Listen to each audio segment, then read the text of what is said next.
Thanks, Dave. In my full-time job in the introduction, Dave would have mentioned the fact that I work for Quick Trip, actually. I oversee the training departments in corporate communications.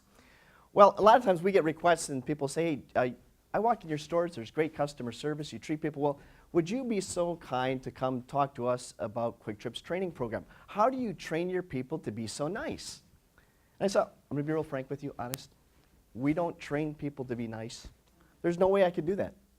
We hire nice people. That's the key for us. I can't train them to be nice. We have to hire nice people. So I just have two things this afternoon. One is story, and then the second piece is what are the 3 questions you have to answer if you interview at Quick Trip so that we find out if you're nice. As Dave mentioned, I knew his kids very well. Matter of fact, I taught Dave's children and Tom's children. I first started teaching about 20 years ago as a grade school teacher. And that first semester, I floundered as a teacher. And I knew that I had really an ethical responsibility because their children were in my hands, that I had to get better. So I decided to go up north. I grew up in a little town near Wausau, Wisconsin called Hatley. I'm going to go back and I'm going to watch one of my heroes in action, Mildred, my 4th grade teacher. Now Mildred was a great teacher, but one of the things she had a knack for doing is if she'd look out at all of us in our desk, and she could tell that something was wrong with you that day. Something wasn't quite right. She would walk up to you. Now you have to have this as a visual. Mildred was shaped like a giant pear. Started small and went larger as she went down. And I don't use that as a derogatory description because she's going to use that a little bit later on in the story about herself. Well, she'd look out at you and she could tell that something wasn't quite right. And she'd keep on lecturing, mathematics or English, whatever it was. And she would walk up to you, talk to the whole class, and she'd give you a big hug. And he would just kind of disappear inside of her someplace, you know?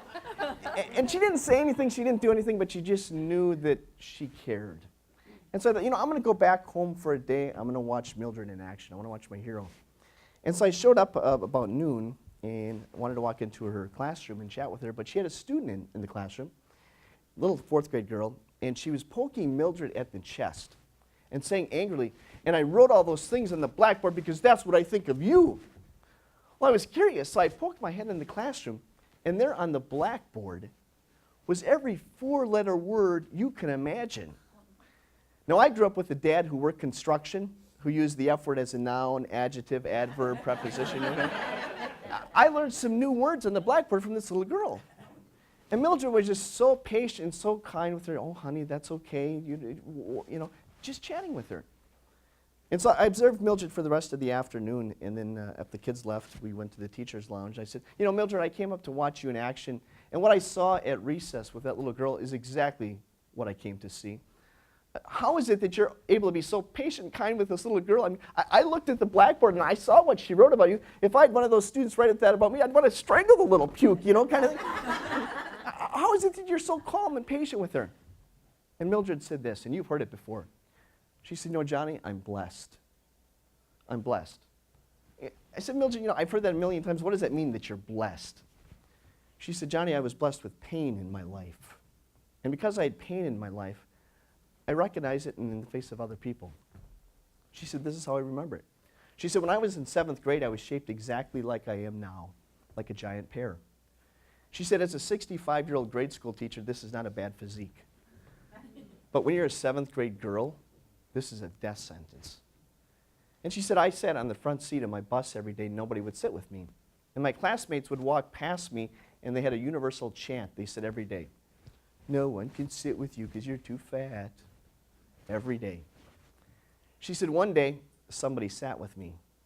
And not just somebody, but the most attractive guy in the 7th grade class.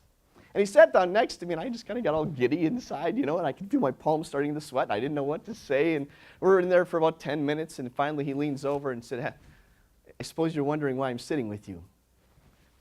Yeah. I lost a bet at recess, and the punishment I'd have to sit with you on the way home. She said, no, I couldn't wait for that bus to stop in front of my house. The bus stopped. I ran off the bus into my bedroom, slammed the door shut, and cried myself to sleep at 3:30 in the afternoon. Because as a 7th grade girl, there's no feeling like knowing that you're a punishment for losing a bet because of how you're shaped. And she said, I remember getting up from that nap and looking in the mirror and seeing that look in my eyes. And she said, Johnny, I could have chosen to forget that memory. I've chosen to remember it. Because when I'm teaching and I look at my students, I look in their eyes and I recognize the look. She said, I was blessed with pain in my life, and because I had pain in my own life, I'm able to recognize it in others. And she said, Johnny, when I recognize that in your eyes, what would I do for you?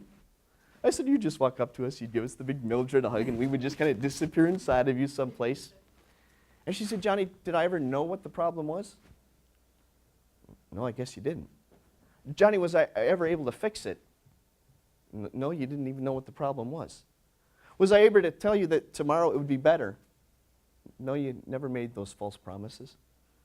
She said, so what did you know? Mildred, all I knew is that you cared. She says, isn't that what empathy is? Empathy isn't solving problems for people, because we can't. Empathy isn't saying to you, you know, it's going to be better tomorrow, because I don't know that for sure.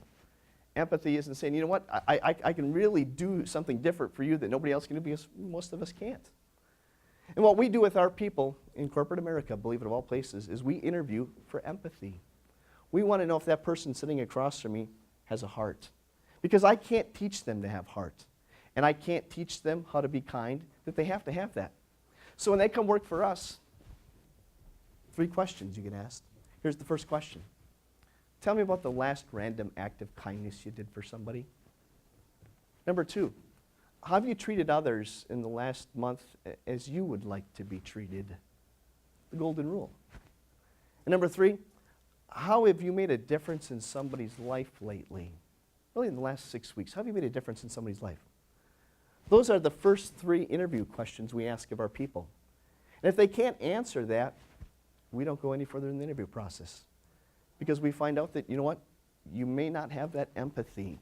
There may be some kindness there that really is not enough kindness for what our world needs. We believe in corporate America, of all places, that what distinguishes customer service is having a heart. It isn't wonderful training programs. It isn't great motivational speaking. It's finding the people that have a heart and to put them in the public and say, you know what, go out and do what you need to do today. And it's not just about selling gasoline and hot dogs. It's about treating others as you'd like to be treated. It's about making a difference in their life. And it's about having empathy. It's an honor to be in front of you, as it has been an honor to teach your children about love and empathy. Thank you.